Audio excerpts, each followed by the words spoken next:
Those guys are doing well out there. Okay.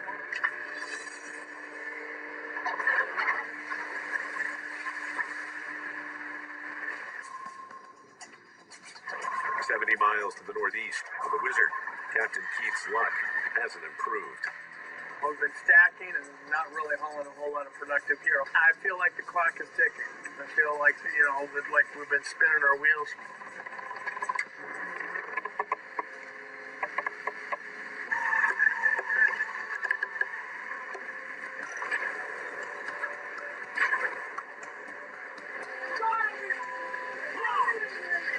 Right at the bridle, right at the knot. Did it get cut? What happened? The 1.5-inch thick line snaps. The pot, along with its king crab bounty, falls back into the ocean. You see, that's a brand new cut. This is the zinc, right? That's the zinc.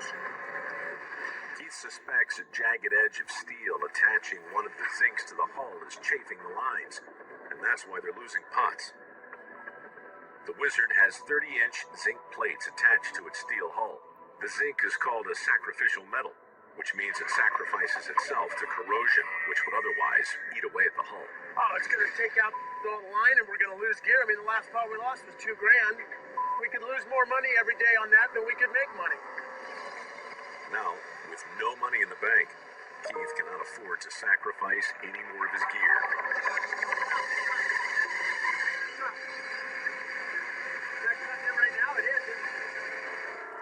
Fishing comes to a grinding halt.